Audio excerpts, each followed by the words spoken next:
जय हिंद साथियों, एक अच्छी सी अपडेट है यूपी पुलिस के रिगार्डिंग और ये नई भर्ती के रिगार्डिंग ये अपडेट है। और मैं बता दूं क्योंकि जो भी नया अपडेट आता है तो उससे कुछ न कुछ हमें एक मैसेज मिलता है और कुछ समझने का प्रयास होता है। जो आप तैयारी कर रहे हैं वो आपकी सही दिशा में चल रही है और मैं मान के चलता हूं क्योंकि ये नई साल के अंदर नई भर्ती आने वाली है 35,000 के आसपास। और 35,000 जो भर्ती आएगी वो आप अपने आप में एक बड़ी भर्ती है और इसके लिए आप अपने आप को तैयार भी कर लीजिएगा।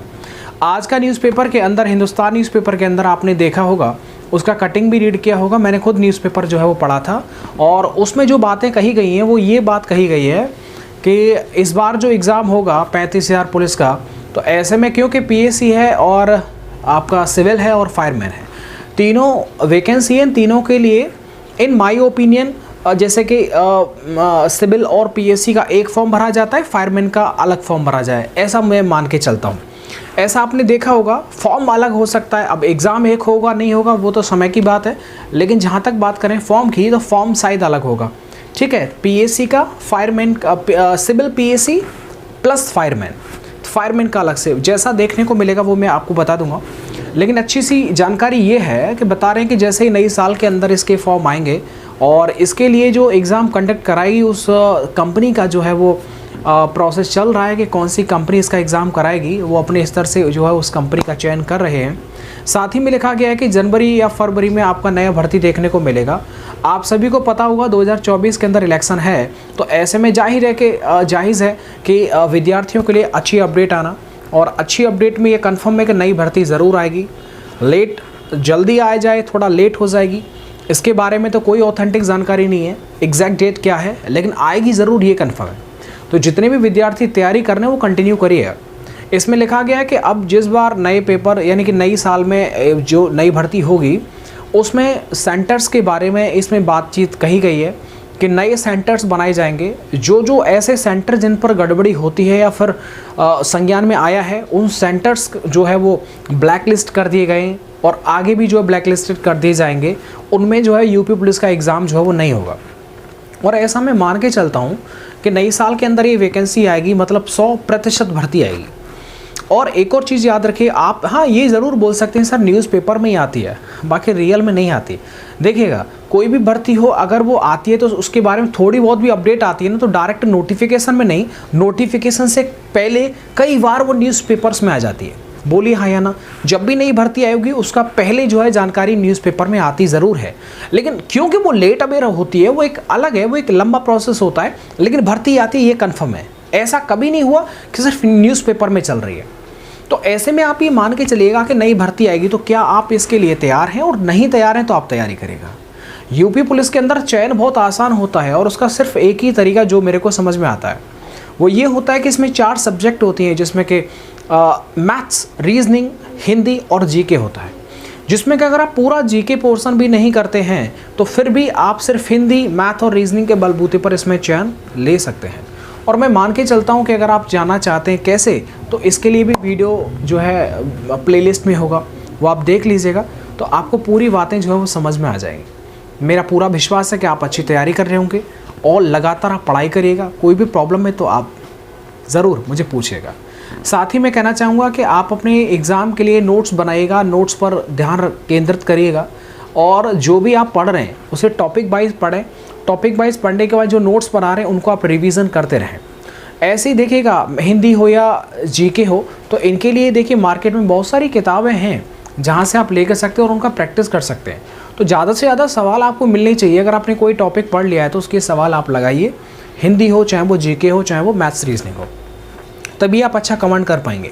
देखिए, पेपर के अंदर मैंने एक चीज़ मानी है और ये मैं आपके साथ शेयर कर रहा हूँ कि जब भी आप एग्ज़ाम देते हैं तो उसके अंदर जो प्रेशर आता है वो प्रेशर उन विद्यार्थियों पर आता है जिन्होंने तैयारी किया है और वो चाहते हैं कि हर स्थिति मेरा पेपर अच्छा जाए, मेरे पास दूसरा कोई चांस नहीं है।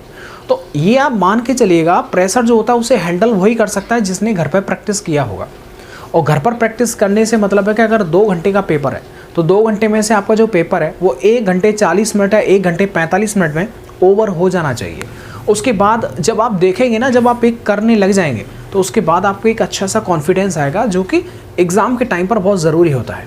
मुझे याद आ गई बात, जब मैं वाराणसी में एग्ज़ाम देने गया था तो अंतिम समझे अंतिम मिनट तक मैंने जो है वो सवालों को सॉल्व किया था। बहुत सारे सवाल ऐसे थे जो प्रेशर में आने की वजह से उनको छोटे से, लेकिन वो हम नहीं कर पाए। और लेकिन हाँ, मैं ये कहना सकता हूँ कि जो वो प्रेशर होता है, जो हड़बड़ी होती है, उसको सिर्फ कंट्रोल किया तो वो सिर्फ आपके प्रैक्टिस ने, और प्रैक्टिस जब आप करते रहते हैं तो आपके अंदर एक विश्वास आ जाता है कि जब मैं घर पर कर लेता हूँ एक 40-45 मिनट के अंदर, तो स्वाभाविक सी बात है कि मैं यहाँ पर भी इस पेपर को कर लूँगा। और आप अपनी तैयारी को एक विश्वास के साथ में कि इस बार मुझे यूपी पुलिस के अंदर चयन होना ही होना है, हर कंडीशन में। अच्छे डिपार्टमेंट हैं, सिविल है, पीएसी है, फायरमैन में है, तो इनके लिए आप अच्छा है कि आप अपनी बड़ी अच्छी सोच समझ करके चॉइस को जो है फिल करेंगे, और उसके लिए लगातार आप पढ़ाई करिएगा। कोई भी नया अपडेट होगा तो मैं आपको इन्फॉर्म ज़रूर करूँगा। बहुत सारी वीडियोस ऑलरेडी चैनल पर हैं, तो आप उन्हें देख करके आप अपने आप को मोटिवेट कर सकते हैं।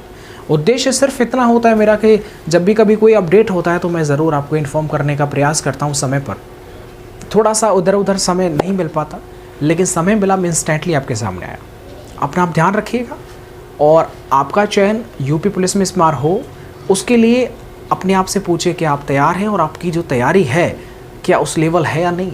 पुराने जो पेपर हैं उनको आप लगाइए, प्रैक्टिस सेट लगाते रहिए, अच्छा हो जाएगा, 100% हो जाएगा, परेशान मत होइएगा।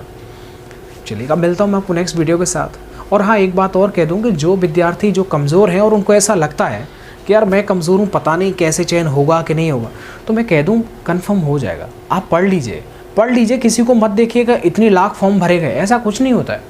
समझ रहे हैं मेरी बात को?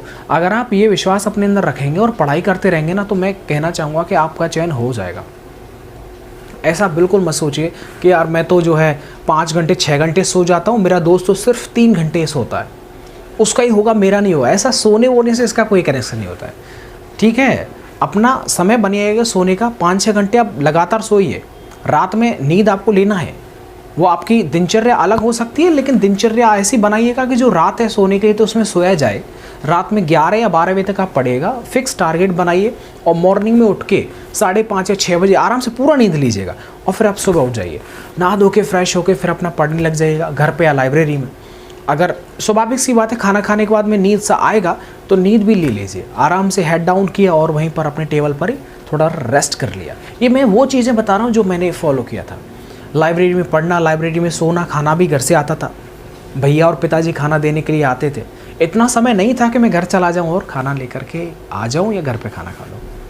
तो जब ये लगाव हो जाता है ना, और एक चीज़ और मैं कह देता हूँ कि आपके मन के अंदर अगर ऐसा लग रहा है ना इस बार तो हो जाएगा यार, देखो जो सिलेबस है उसको मैंने कंप्लीट कर ही लिया है, और जो मैं पेपर देता हूँ, मॉडल पेपर सेट करता हूँ, तो स्वाभाविक से मेरा 200 या 180 के ऊपर, जो 170 के ऊपर स्कोर आ रहा है, तो कैटेगरी वाइज आप देख सकते हैं, लेकिन 200 का आप अपना मान के चलिएगा, कम से कम 200 तो होना चाहिए। और 200 एक ऐसा स्कोर होता है जो बिना प्रैक्टिस के और बिना मेहनत के नहीं हो सकता। अगर इतना स्कोर हो जाता है तो समझ लीजिए कि आपकी नैया पार है। कोई प्रॉब्लम है तो पूछ लीजिएगा, कुछ नया अपडेट हो आपको पता हो, जो मुझे ना पता हो, तो वो भी आप इन्फॉर्म करिए, मैं उसे एक बार रीड कर लूँगा। Thank you.